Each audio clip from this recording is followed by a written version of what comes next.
Going.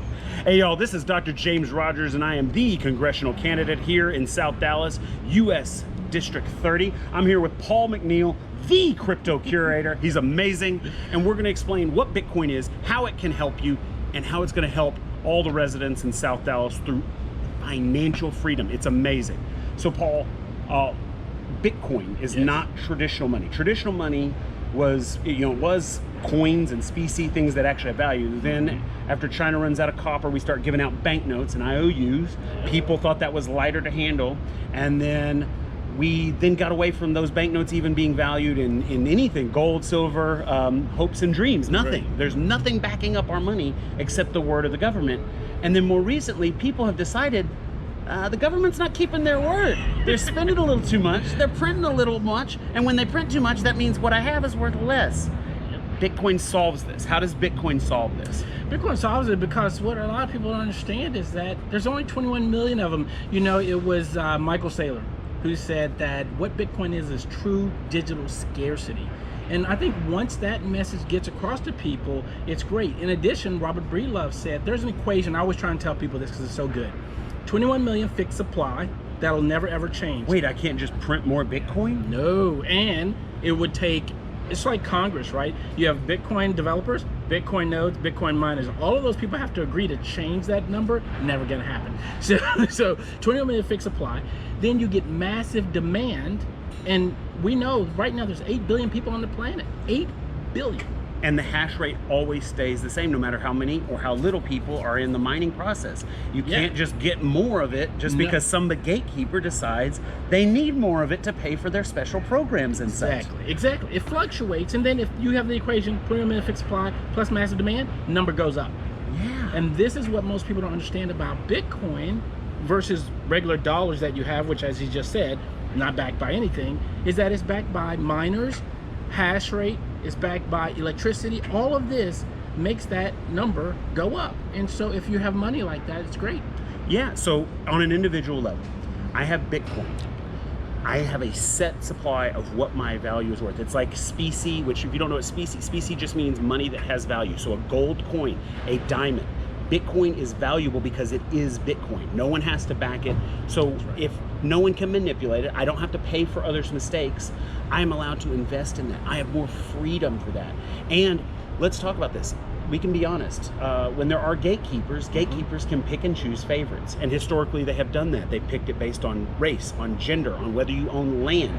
And now, obviously, I think we would argue that it's a class system, right? It is. And our poor people are at the most held hostage by these poor economic policies and the printing of money and the overspending. And no one can do anything for them. Predatory banking policies, redlining, all these problems hit specific communities. Bitcoin fixes that. It's amazing. It really does. And a lot of people don't understand. If you take time to read the Bitcoin white paper, which I try to get a lot of people to do, it says in there this is a peer-to-peer electronic cash system. It takes the middleman out, which means in order for me to now do commerce on the internet, it can be between me and you. So if you have a good and I want to buy it, I can send you Bitcoin and you give me the good. No bank, nobody in the middle. Total privacy, right? Total privacy. I can keep my money hidden. I can make sure that people don't, no one's going to judge me. No one's going to excessively decide they need more of my money. That's right. So how could that affect the community? And this is my big selling point is, I think that could be incredible for a community like South Dallas, right? One of these historically impoverished communities. We can get people more access to loans. We can get people more access. So what can you do with a loan? Well, you can go to college and you don't have to pay a 20% variable interest rate. I can take that great business idea and I can start it because my friend Paul is going to loan me this money and he knows that I'm good for it because he's actually investing in the community. He's not some faceless corporation. And if you don't make it, I'm sorry, Grandma, you just lost it. Okay, no, we're going to actually build it. And then we're creating better citizens. We're creating better neighbors out of that. And then we can also talk about environment, right? Yep. We're also flare gas mining. Lancium's trying to make green energy actually economically viable.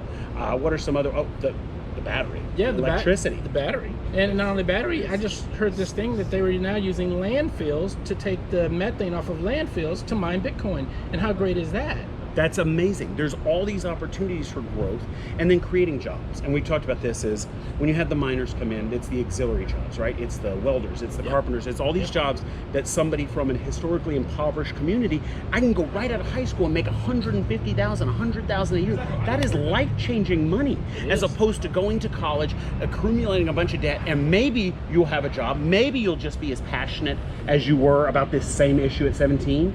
Or maybe you need some more financial freedom so that you, when you're an adult and you change, hey, I can now go back to school, I can now do these things, and I can do it in a solvent way that doesn't put my family at risk. Exactly. And I think we're starting to find more and more that especially Bitcoin, the people that's working behind that, they're trying to make it so that people can get those jobs and make it easier to, like you said, get access to loans. Right now, if you try to go to a bank to get a loan, you have to go through all of this arduous paperwork. You have to go through this huge process. And Bitcoin, they're starting to remove that. So like you said, it really can help the community at large.